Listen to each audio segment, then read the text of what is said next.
All right. So if you're dealing with anxiety, stress, stuff isn't going right, I'm with Dr. Peter Salerno. He's got his PhD in psychotherapy, I believe is how you'd say it. We'll talk to him in just a second. But I'm super excited to have him on because he has a book that I found called The Belief Equation. And it was really interesting because he described in great detail, it's like the how-to book to shift your realities around all sorts of stuff that he helps with, all sorts of you would think, a psychotherapist, what those kind of conditions, but we found that it's also useful for helping people with the physical conditions, the autoimmune, the chronic pains, and the anxiety, and so there's some overlap, and I want to dive deep into this with Dr. Peter Salerno because it's really quite an amazing book, and his work is amazing. And we're actually, I used to live down by where he lives in Southern California, and now I'm in the Pacific Northwest.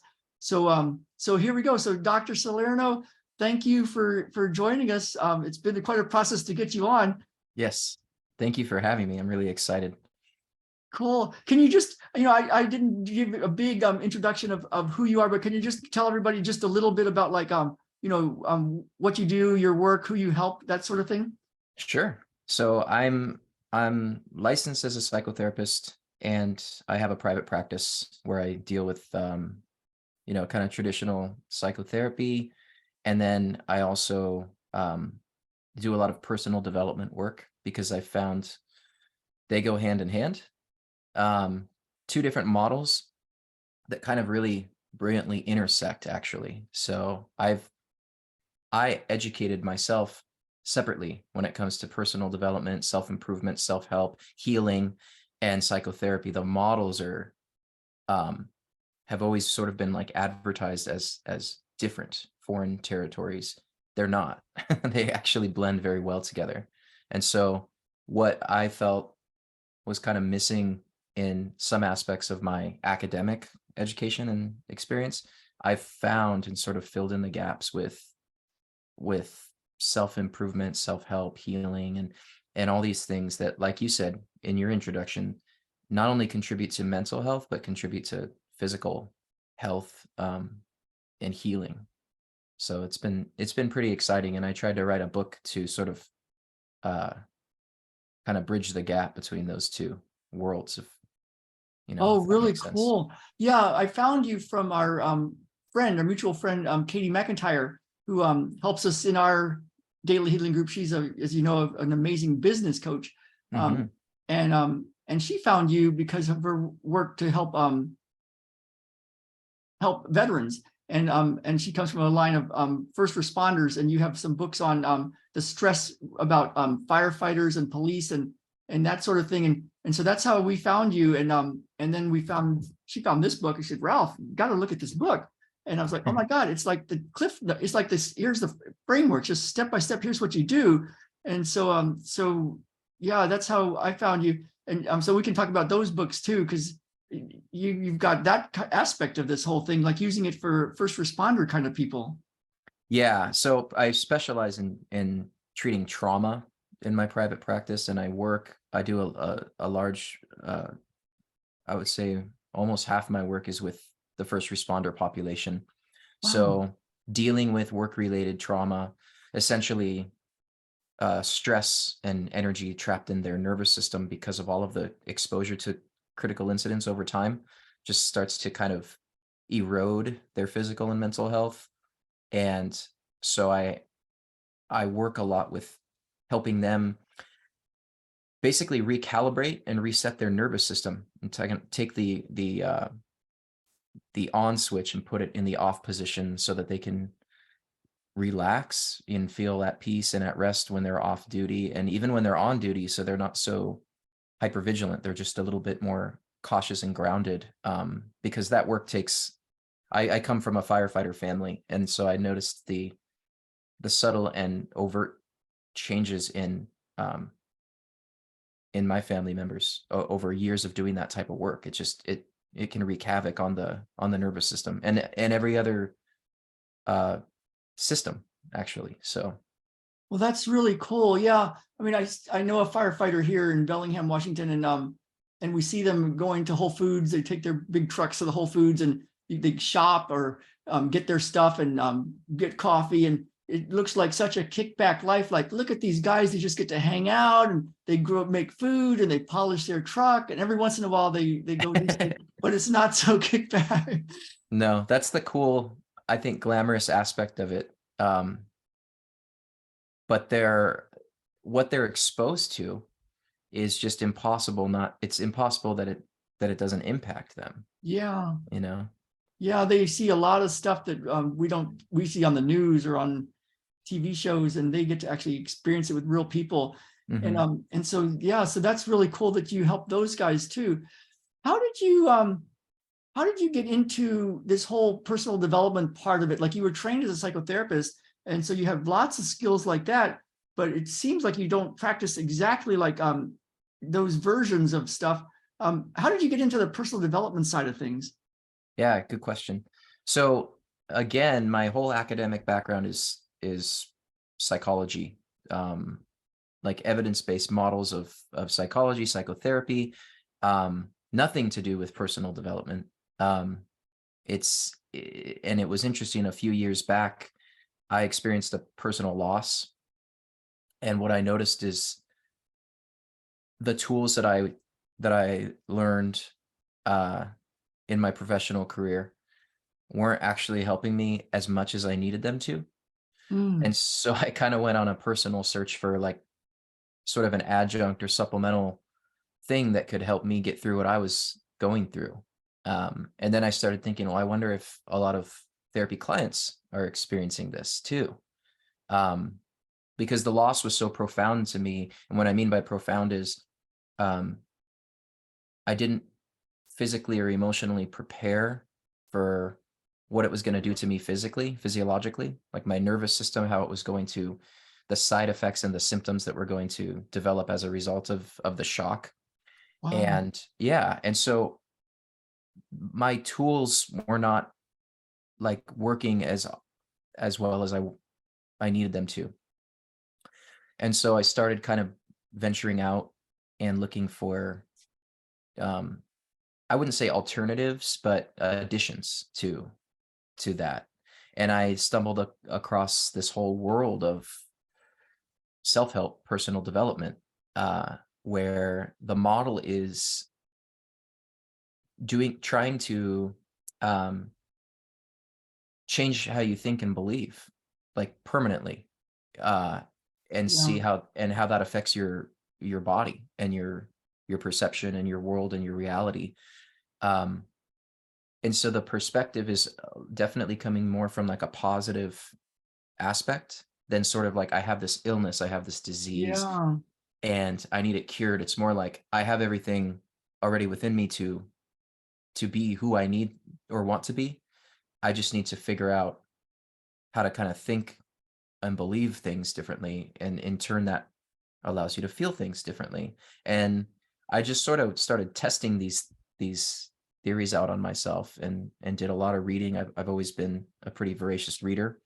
And then I had collected such a volume of information that it was getting confusing. So I kind of I just created my own kind of concise, as you said, Cliff Notes version. Yeah. I'm not claiming to have originated any of the ideas in the book. I think it's just this kind of universal wisdom Yeah. It's knowledge. universal stuff. But I wrote a book that I felt like really worked for me, and kind of like the highlights of what I stumbled upon that I thought would be helpful to other people. So that's pretty much how the book came about. Awesome. Yeah. Because I kind of think of it like this idea, what I've I came through the healing route of like physical conditions, and then came through the anxiety during that, because I had such a severe anxiety thing that I wanted to heal. I thought, it's like I just like, I sure hope there's a way to heal this thing, because I was awful. I had sweaty hands.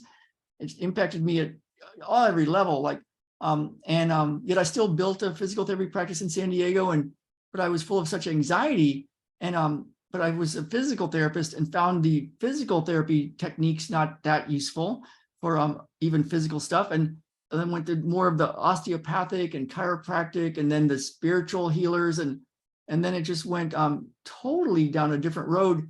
that with the personal development stuff, because I was just trying to see, can I quit having sweaty hands? I didn't even care if I got rid of anxiety. I just didn't want to sweat on everybody. And so I did lots of hypnosis, and I'd get up every day at 5 o'clock and do this hypnosis, and did it 5 times a day. And all these things helped, but it was like, it was quite a different road that got me to where I don't have anxiety, don't have sweaty hands. It's like, and so that was my version of finding it. And I actually wrote a little book, Enlighten Up and Get What You Want, because I needed the cliff notes. It was like, well, I've got all my cliff notes here. I'm going to put it into a little book. I got to actually put it, like, you make it official. It's on Amazon, I think, somewhere, but it's like, I got to do all this stuff to get all the ISBN numbers and all that. But yeah, I just needed a cliff notes of this thing. But I've got to this next level, and that's where we kind of intersect, like, oh my goodness, you're talking what I've found as well. And I want to talk about that and next level stuff of what you're finding, and go from there.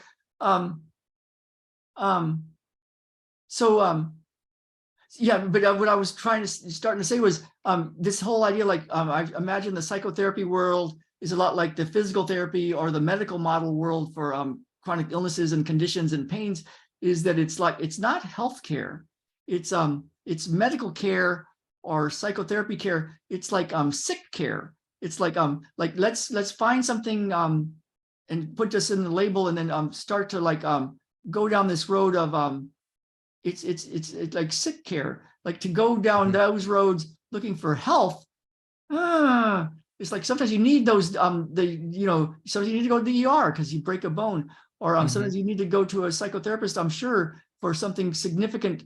But it's like there's something different about health, mental health as well, that kind of fits into more like what you were talking about. I think this personal development, or more of what you are on the inside kind of thing. Yeah.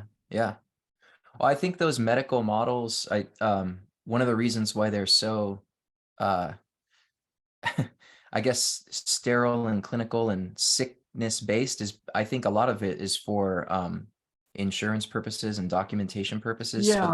they have to label things, classify things, code things, and I get all that. And I think there are legitimate reasons to. I still do a lot of traditional psychotherapy. I just approach it more with a, like, sort of a positive outcome perspective, Yeah. and immediately introduce, like, if you go into some, and we've seen this operate forever with, like, even people who have even been told that surgeries were performed on them that weren't, but they believed Yeah. they were, and they got better, right? The whole placebo thing.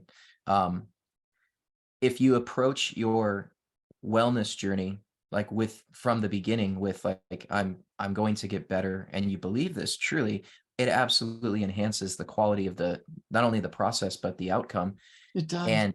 And so I just don't tell people, hey, you're sick, or you're disordered, or you have a problem, because I imagine how I would feel if I went to seek help and somebody told me that. I wouldn't be very motivated to change, right? Yeah. So I think I think the foundations are there for good reason, but I think we just need to approach it from a more, positive, like, optimistic perspective. And personal development seems to just be, like, amazing at doing that. Yeah, there's so many. Yeah. And I so agree with you. And yeah, once you put a label on it and diagnose it, it's like it starts to become almost like a magic incantation. Like, the biggest versions of that are like, you've got 3 months to live. It's like, and he died 3 months later. It's like, they were so Yes. right. They were so right, or they kind of like put a little spell on them, Totally. If you tell people their symptoms, they'll develop symptoms.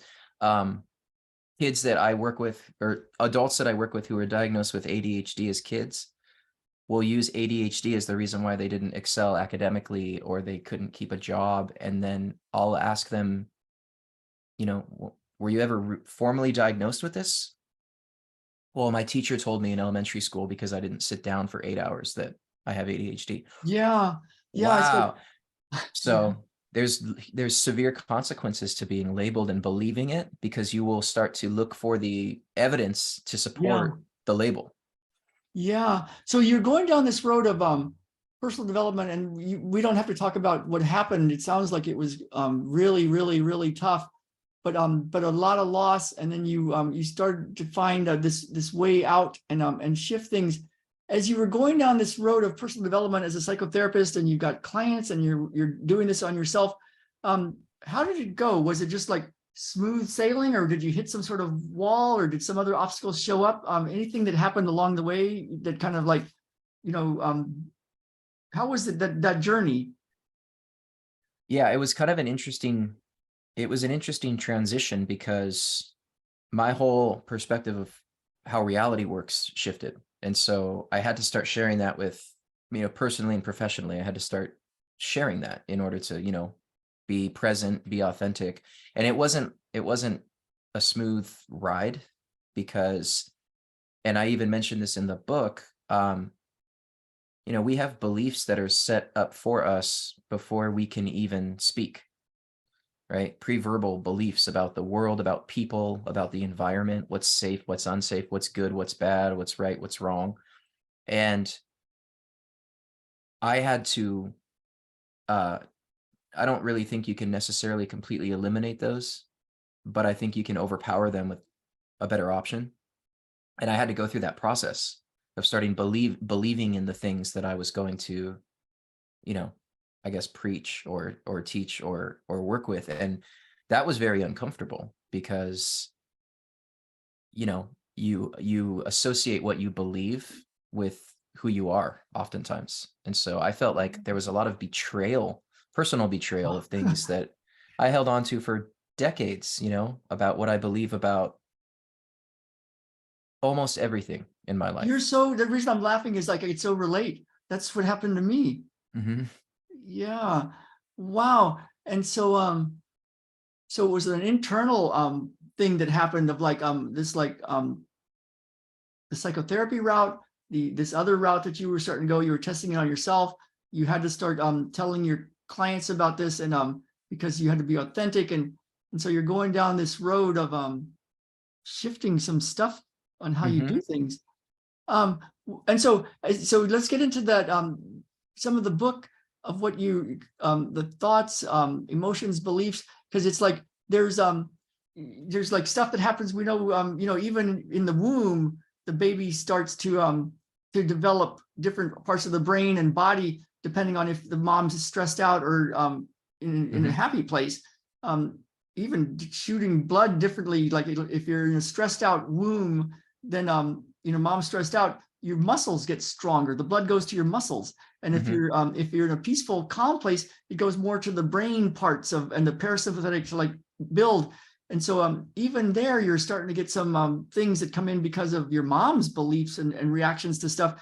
So how could you possibly have any kind of mental awareness of that? And even if you did, would it shift anything? So can you talk a little bit about like some of the things in the book about how to shift these really deep patterns so that life can get better? Like, what did you find? Yeah, I'm glad you're bringing it up, pre-birth, because it's so impactful to our understanding of how everything works. I mean, and I even did a lot of my dissertation was about prenatal attachment and kind of how we form these attachment styles and patterns before we're even born. And then we go out into the world and we seek out those patterns, because that's what and that starts like real early, because our memory is developed way earlier than people think. There's evidence that our hippocampus is formed like by 13 weeks gestation. So very young, we're like starting to consolidate memories of our mother and the biochemical environment of the womb. And like you said, if she's stressed, our muscles tense up. And so then if we experience a similar stressor outside of the womb, then our muscles will tense up and we'll perceive that as dangerous versus safe. So all these things factor in. And what I did in the book is I tried to help people understand all that really is a belief that's stored in the nervous system. It's like a chemical imprint, And we can take that one if it's not working for us anymore, and we can replace it with one that works through repetition, through exercises of, you know, consciously kind of taking what we want and making it become automatic over time. That's what I loved about your book, because it's like you talked about how to, instead of like making things all conscious, and then you're like thinking about it and you understand it and you got clarity on why it happened and you're like trying to do it from a conscious level. You talk about shifting something, a belief, so that it becomes unconscious, kind of like how you tie the shoes without thinking about it, or just how you some people, they seem to have a thing of like I'm just lucky. I'm lucky with money, or I'm just lucky with love. I always get the cute girls. It's like, and other people are like, oh God, it never works out. It always, it's just, so this belief to have it like, it's already running on automatic on an unconscious or subconscious level. How do you go about shifting these patterns that you may not even have any mental awareness of what it exactly is, so that you can have a different belief that then runs on automatic, and it's just like, that's how now you start searching for good stuff out there in the world. How does that work? It's tricky because we're wired for negativity to survive. So negativity is a good thing to our brain. It wants to predict the outcome of every situation. It doesn't want us to learn anything new. It doesn't want us to take risks. It wants us to be very boring and hide behind a rock and not get eaten, not get attacked, not get assaulted. And so we have all these aspirations and dreams and visions for what our life is, and then we see it culturally, and then we can't get it. We think, and it's because our brain is saying, ignore all that and just be safe.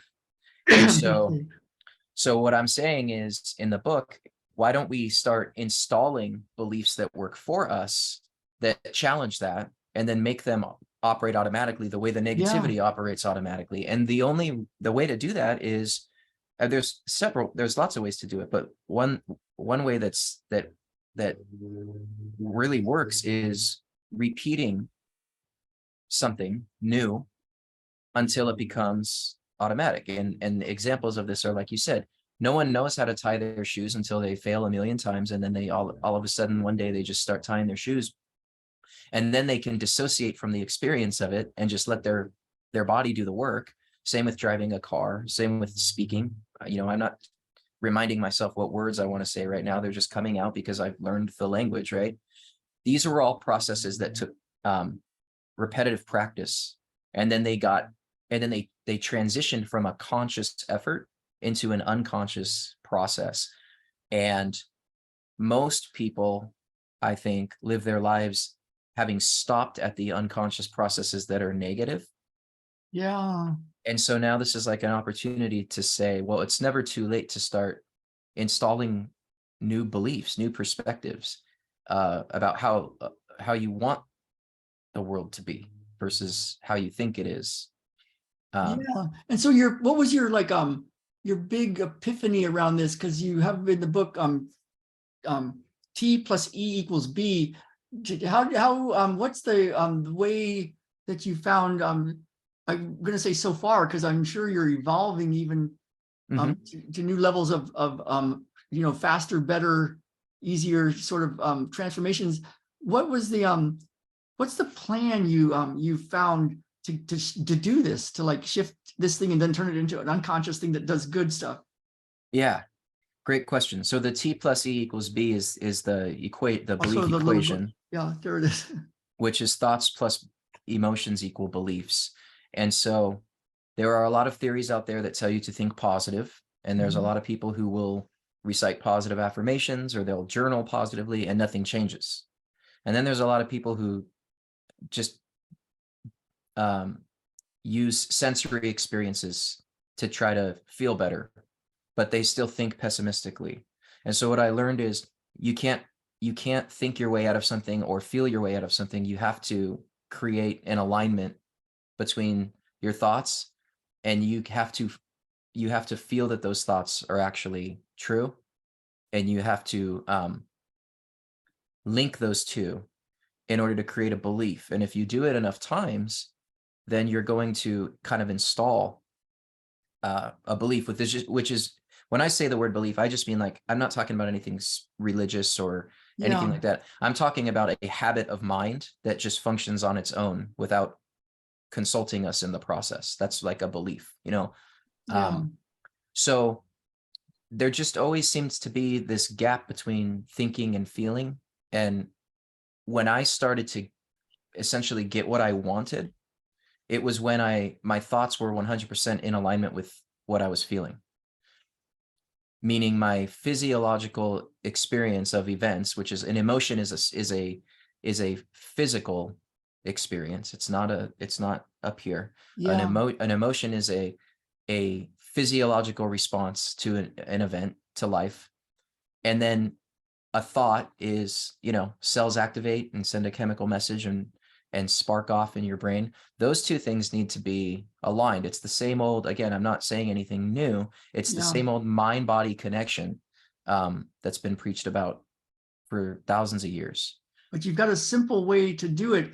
I want to ask you this, just because it popped in when Mhm. I was in San Diego, Mission Hills Physical Therapy. I would go to Vancouver, Canada 3-4 times a year because I just loved it and I wanted to live up there. I just couldn't figure out how, but I didn't have a girlfriend. Hadn't had one for like at least 2 or 3 years, and nobody was even on the radar really. It was like I was like, wow, what's the deal? I was like, I got the business, things are going well. What's with no girlfriend? And I just had this I was reading that book, Eat, Pray, Love. I don't know why that doesn't seem like a guy book, but I was reading that book and I finished it. And I just, on the last page, it was blank. I just wrote down what my life would look like. Because Jen had just started showing up at our office to do, to take a class. I was taking the same class, so she wasn't a patient, but we were taking the same movement therapy class. And it just popped in my mind. And I wrote a whole thing about what our life would look like in the Pacific Northwest and tore it out and stuck it in my pocket and came home. And within a month, we went on our first date, and it was like it was on, and it was like it Yeah. was almost like I had a thought, it had a certain feeling. I just kind of like wrote it as if it was true. It just this all just happened. I didn't like plan out like I'm going to do this manifestation thing, and boom, and yet other times it's like, you know, working on some part of thing that you want for reality, or some people, you know, stuff happens so fast. And this new belief, just there's something that happens. Sometimes it takes so long. Like it's like it is a process, but you look back and go, yeah, I am getting what I want. It's all coming true. And other times it's like, golly, it's just not coming true for some people. Mhm. So this idea, like a thought and an emotion and a belief, and my experience is it can happen real fast, or it can happen over time. Like I remember once I was running from Balboa Park to my home in Mission Hills, and I was crossing the street as an early physical therapist, and I just taken my first energy kind of class, cranial psychotherapy, and I thought it was a bunch of junk. But Mhm. a thought crossed my mind as I crossed the street. I can remember exactly where I was, and it was like, wow, it'd be cool to do this energetic healing stuff on runners. And boom, over like years, it's been my path. It's like something happened, a thought, something shifted, and it took time, but it seemed to be my path. So what's your experience, or what are your thoughts about like instant manifestation with this kind of way, and something just starts to happen, and over time? For me, both of those seem to be like something shifted in me, and one time it happened really, really quickly. Another time it was like, it's just, this is my path. I'm on this path. It's like, it just happened instead of like me doing something. What do you think of that? I think the spontaneous manifestation or spontaneous relief, or, you know, whatever, I think tends to happen spontaneously or quickly when you are more, um, when you desire it more, or when you're more Yeah, I did enthusiastic about desire it. Jen a lot back then. Yeah, that was a big Yeah. want. Because when you desire something, it's kind of easier to get in touch with the emotional component of it versus if you dread something, you're going to suppress, you're going to push it away, even if it's something you want. Like, let's say you wanted to go on a date, but you were really anxious and you were talking yourself out of it, or you were telling yourself all the reasons why she's going to reject you. It would be much more difficult to get in touch with the enthusiasm And Yeah. so you probably would have put off the process a lot longer. Yeah. So I think when it comes to quicker manifestations, it has more to do with that energetic like output of desire or enthusiasm. How bad do you want it, kind of a thing. So cool. Um, anything you can tell us about, like, you use the example of that one guy in the book that transformed a lot in his life using your process, and anything about yourself or any other Yeah. stories that you could tell us about, like, how this works. Like, you know, I know we're kind of being somewhat not really elusive on purpose. We've actually shared how to do this, but it's like the how-to is in your book. I found it so cool because it was like these were the steps that I was finding, like, oh, my God, you wrote it down. Like, here's how to do this thing. And then I wanted to ask about the next levels, but any kind of stories or like what's possible with this kind of way of doing stuff, or anything you want to tell about this experience of going along this way of doing stuff. Yeah. The story, I put like one vignette in the book, one story, Yeah. because I feel like that's all I needed to put, because it's going to be the same story, right? I would have been repetitive if I shared other examples because the process is exactly the same. Yeah. And that's a true story of somebody I worked with, and they just came in. It was amazing, the transformation, because they came in, they couldn't come in by themselves to see me. They couldn't make eye contact. They couldn't sit still in their seat. I mean, it was just like, it was like just the suffocating. It was painful for me to experience in close proximity what this person was going through. Yeah. And what I had them to start doing is writing down exactly what they wanted if they could have everything they wanted. Oh, I And love it. don't censor it. Don't say, yeah, but sky's the limit. Kind of like a kid on Christmas. Just make a list and just,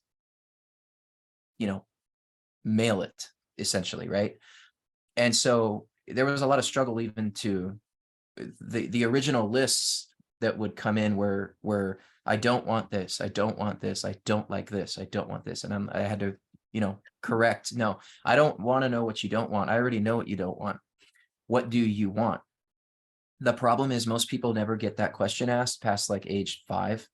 And so Yeah. they have no clue what they want. So they don't even think to ask for what they want, or they don't know enough about themselves to know what would actually make them happy.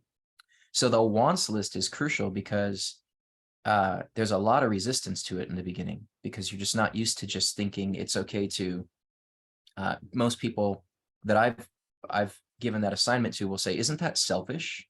Like, I was taught to give everything away that you have, not to ask for even more. And so and that's a belief, right? That it's wrong to ask to get what you want. It's wrong to have what you want. It's wrong to desire what you want. So the wants list is crucial. And then the second step to that is essentially, can you imagine having that? And what does it feel like in your body to have everything you want? Like, now that I have everything I want, I feel, and you have to get in touch with what it's really like Yeah. to have what you want. Because if you can't feel it by imagining it, you're not going to feel it when you get it. You're just not, it's all about, you said this earlier before we got on recording, that like, it's about who I am. And it's the same thing. It's not, nothing's going to make you happy, but it will enhance your happiness if you feel, if you make an association with it. Yeah. I was at Mount Baker this last weekend or so. I don't ski, but the rest of the family skis, and so I was in the cafe listening to a band, and they were really good, a country rock band, and you could tell the singer and the acoustic guitar guy just loved it, and they were like rock star mode, and the lead guitar was really, really good, but you could tell he was just not feeling very positive about himself. You could just see it in his posture, kind of hiding a bit, but man, he could play guitar. And I thought, if and they did a couple of covers, and I thought, if Willie Nelson was up there, you could feel it because it's Willie Nelson. That's who he is. And so that idea, like who you are, then can attract a lot of abundance and stuff happens. It's like, it's Yeah. interesting. Like, can you talk a little bit about like, because this is the part I want to go into next. Hopefully you have enough time. This like who you are, because it's like you're using this like their desires, their wants, and then connecting to how it absolutely feels. And can you talk a little bit about like becoming or being who you actually are? You already are that person, and then stuff starts to happen for you. How does that work? Yeah. Well, I like that example of that guitarist, because it sounds like what he was doing was he was actualizing the mechanical aspect of the tool, the instrument. But he wasn't able to get in touch with like what it means to him. Yeah, It it was was like sort of not like, quite as comfortable for me. I mean, not really, but it's like, you've had that feeling of like, I've had this in the past of like, sometimes you see a singer at the farmer's market and it's just painful because you could tell they're in pain. They don't feel very comfortable. And then other ones are just like on fire and feeling really good and you just feel great. But the ones that don't feel great, you catch their eye and it just has this uncomfortableness to it. yeah. Yeah. So there's a technique. I don't know if this is answering your question, but there's a technique that in the therapy world called imaginal exposure. And basically what that is using your imagination to expose yourself to something in order to activate the nervous system and activate the feelings associated with it. So another way of saying that is like recalling a memory that you have nothing but positive associations with. And that if you think about it, your body starts to feel the way it felt back when the memory took place. Yeah. You can use that technique in the present moment to start to feel the way you want to feel, and literally alter the nervous system from like activated in survival to deactivated and stimulated in like a restful state. You can do that with your imagination. You can do that by thinking about something, either past that's already happened that felt good, or something present, or something future that you want to happen that you know would feel good. Yeah. So that's the key to start to be who you're here to be, kind of thing, without these limitations. Correct.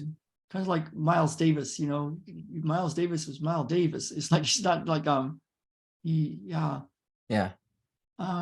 Wow, interesting. So so kind of what kind of stuff, like you talked about the guy in the book that had all that achievement of like becoming who he really was what he wanted to be. He became that. It was more like chiseling stuff away that wasn't him. That's how I would see it, I guess. But anything you what's been some of the stuff you've seen either for yourself or clients that you can tell about? You don't say stuff that's private, but like stuff that's happened that you've gotten. Like, some people want a house and some people want to live in a certain place and some people want more finance, more money, and some people just want a girlfriend or a wife, or the personal development side of stuff. People come to you for all sorts of conditions, and you help the first responders get clear this stuff that they're going through.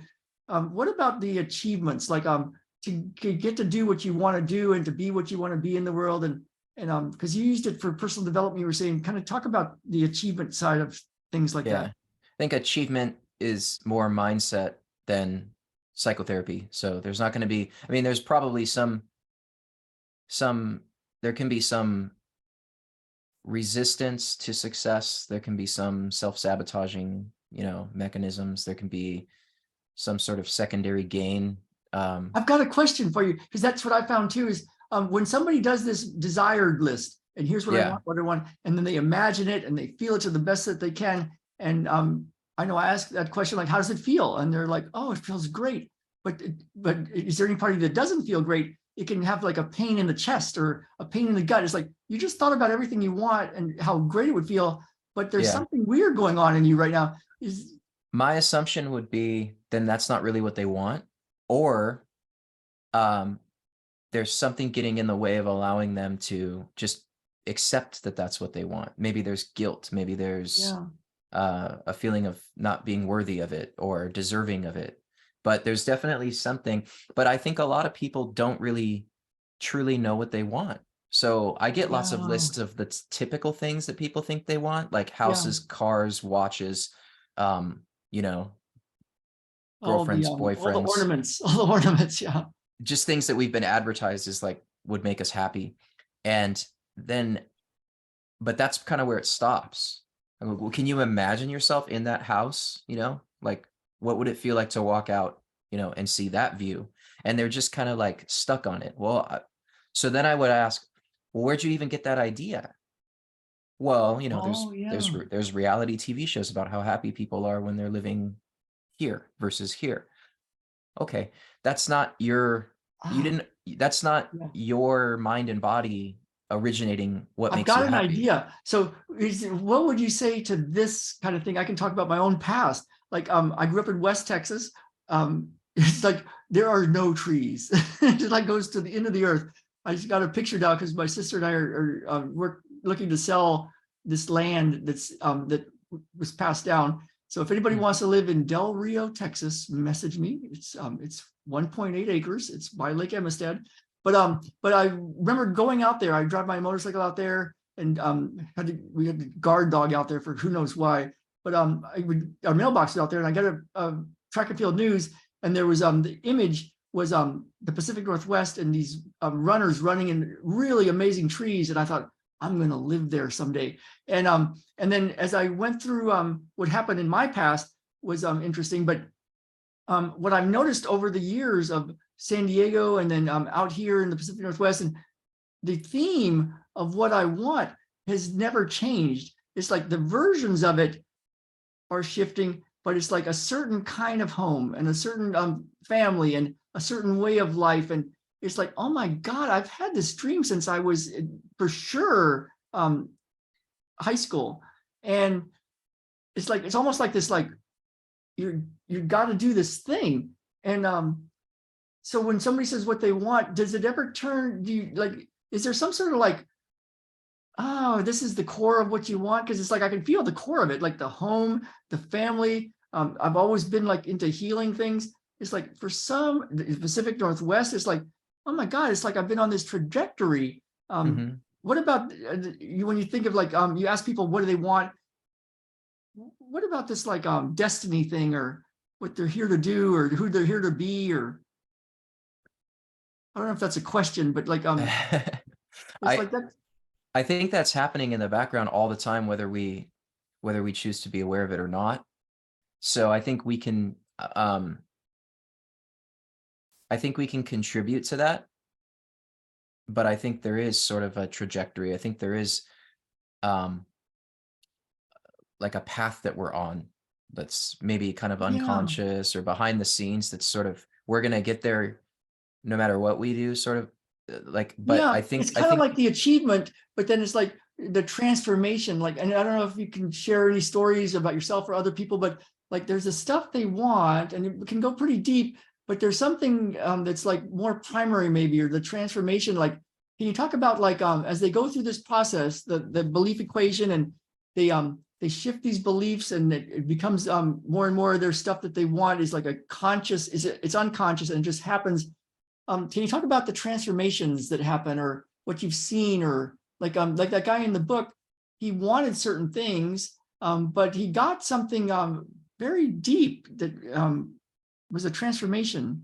Can you talk about yeah, the transformation? what he got was the state of mind and the physical, uh, I would say, satisfaction that he thought was going to have to be postponed until uh, he did a certain thing or met Oh a yeah. certain person or um, accumulated a certain amount of whatever. And so what he got was the capacity to experience that in the here and now. And I think that's really what it's all about is what it's going to we inherit what it's going to feel like, You hear you what's know. going to feel like. And Mhm. then that, is that part of how it turns into a an unconscious thing that just kind of runs a program? Or Yeah. Well, so like an example that I give a list of like myths, like in the book, cultural myths or societal myths that most people believe because they've heard them a million times, but they've never actually yeah, I saw fact that list. checked. Yeah. And some of the list is kind of silly. It's just intended to kind of make people laugh. But like some of those things are not to be taken seriously. But some beliefs that you have about yourself or the world that they could be really, really hurting you. Like Yeah. this idea that what we don't know won't hurt us is not true. Like what we don't know can be very, very hazardous to our health. And Yeah. so we need to kind of examine what we believe, and um, we need to start realizing that we are much more in control of installing our belief system than we've previously thought. So it's like looking at what you believe, your philosophy on life, and maybe in different areas of your life, and then kind of taking a step back and going, okay, why do I believe that? And just seeing what's really these beliefs, and then using this thing to see, well, what do you really want? And then and installing that as a unconscious pattern, kind of how much of it is conscious aware? How much do you have to be consciously aware of the belief, or how much can you just be tuned into the thoughts you have and the feelings, the emotions you feel? Like, how much do you have to know what happened or what to change? Like, one thing that bothered me about Oh Dr. yeah. Joe Dispenza's book, The Placebo, was, and then I found your book and I was like, oh, this is so rude. Which it's like it took a load off my brain, because he would have me do. I was doing this meditation of what are the beliefs that no longer serve you, and make a decision to let go of it, and then feel it with a lot of emotion, and then let it go. And I thought, golly, man, I don't even know for sure what I if there's some belief I don't see. Yeah. And then you were talking about, like, in the book, like you don't, it's not maybe so useful to just try to like think about what you don't want to believe and then constantly let it go. So that was a relief. I started using your version. Yeah. Yeah. I think that can be confusing if you do like if you take an exhaustive inventory of all the things that you don't believe Yeah, it was that hard. aren't good, or what are all your negative thoughts. I don't think that's particularly very helpful. I Um, didn't like it. yeah, yeah, it doesn't feel very good. I would say the only exception to that is um, as far as like dwelling on the negative. If there's a trauma in your past that is intruding on your present, and it's like stuck and you don't know like what to do, and you feel like immobilized, or um I would say that it does require a little bit of, A little awareness. a little identifying that, and then a little bit of actually feeling that. Yeah, um I agree. but we're When it talking shows about, up. well, we're talking about self-help, self-improvement. So on your own, I don't think that's a good idea. I don't think it's a good idea to wake up in the morning and make a list of everything you hate about the Oh, it world. was like just, I hated it. I hated it. So, so when we're talking about self-help and self-improvement, um, what we focus our attention on is typically what we're going to pay more attention to. And so focus on what you want to believe about yourself, the world, and others. Focus on what you want versus what you don't want. Pay attention to, you know, like you can start small. Like people have developed a habit of waking up and dreading going to work. Yeah. Well, if you did that today and you don't do anything different about that, then tomorrow I can guarantee you're going to wake up dreading going to work. And that's a terrible way to So live. that's a good way to do it. Like when you notice yourself having a thought or some sort of like belief just show up, like, oh God, another day. Like that's when it's time to start to like That's practice. programmed. Yeah, it's programmed. That's just a program. That's just an idea that got felt enough times that it became a belief. Work Yeah. sucks. I don't like So getting up early. yeah. So I put the link in the Facebook, and I'll put it in the YouTube description, and the Anchor. It'll be on Spotify and everywhere. So you can look for the book. But there's the link for the book, because you I love the book because it's like I've read it a few times now, and it's just it's like the step by step, because it's easy. I can imagine, like, if people are hearing this, they're like, okay, yeah, but how do you do this to Yeah. turn something like, let go of a belief, install a new belief, and then make it run on automatic? It really is. These are the cliff notes. This is like, just do this thing. And you made such a bold statement in there, like the last self-help book you'll ever need. I thought, that's good. Yeah. And I'm glad you brought that up, because that I by no means mean that that I wrote the best book, or It's that's just not it's just a an very arrogant good frame. statement, It's but just, no, it's just step by step. Just do these things. what it actually means, what I really meant by that subtitle is pick the one manual and use it until you can't use it anymore, before you just move on to another volume and confuse yourself. Thank you based for on saying that, because that is how that's how I do things. I read books like 5 times through and take notes and You have do to. the thing. Otherwise, nothing changes. In the second, the opening line of the second chapter of my book is, "You've already made up your mind about this book." That's because Yeah. whatever your relationship to reading books is how you're going to approach any book. It doesn't matter what the cover looks like or Oh, how I've great it seen it is. over and over again. The people that read books for information and Yeah. and entertainment. So, and I'm being hypocritical here because I haven't memorized all these books, you know, but you probably just need to pick one self-help book and, like you said, Test it. like wear it out Yeah. until you move on to the next one. And that's why I tried to make one very short, Yeah, it's an large awesome print. book. It's awesome So, book. So so I put the link to your book. What's the best link Thank to you. your website? To like, if people are, I know you do some telehealth and you're in Southern California for in person. What's the link for the your practice? It's drpetersalerno.com. Okay, I petersalerno.com. Okay, I'm going to put that in there. So reach out to Dr. Peter Salerno in Southern California to go live with him one-on-one, which is so good to be doing live stuff. And then grab his book. I highly recommend it. And then comment and let us know how it's going and what you need. And his email is in the book. My email is in the link that I posted there. And grab a little time with us. And if you need help, like Dr. Salerno helps people with all this stuff, the anxiety, all this programming, to go for a positive version of life and not just like try to fix stuff that's a diagnosis. And then my world came in through healing autoimmune and chronic pain. And then there's the overlap of the anxiety part. So reach out to us, because right now the world needs us to show up. And there's these crazy times. There's a lot more anxiety. The kids are having a hard time. What's happened the last few years is just it's not good, but there's also a lot of opportunity. And like in the I Ching, they talk about this, and Bob Dylan talks about it. At the darkest part, that's when it then turns into the lightest part. So yeah. It sounds all cliche and some little platitude thing, but the technique you have is real simple, and I found it's in every spiritual practice at the highest levels. So I'm really excited to talk with you. I hope to do more stuff with you. Definitely. I kind of have an ulterior motive to like get you up into the Pacific Northwest, but we'll see. So yeah, anyway, we'll see. Anything else you want to say to people? Anything what you would like to leave them with?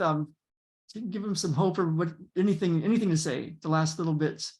Yeah. Well, I tell maybe not all, most of my just people I encounter that like there's always an option or an alternative that you haven't thought about yet. So which means that's just another way of saying there's always hope. Yeah, there's always hope. And so that's just really important to believe, because believing the alternative can be dangerous and devastating. Yeah, that brings up mine is like from my world of healing, if it can happen, it can unhappen. And there's always a solution. Yeah. It's like, and the way we both know that, I know, is because we've tested a lot of stuff. Somebody's got an issue, we test stuff. In some cases it improves, in other cases it's like this, other cases it's like this. And over the years, you get a database of like, we do this happens. When it doesn't happen, we get more experience, and the next time it's like, so the reason I have that belief is I've just seen it over and over again, and I know you have too. So Yeah. so that those are actually their beliefs, and they're true. Yes. So Yes. so thank you, Dr. Salerno. This has been Thank you so awesome. much for having me. I appreciate it.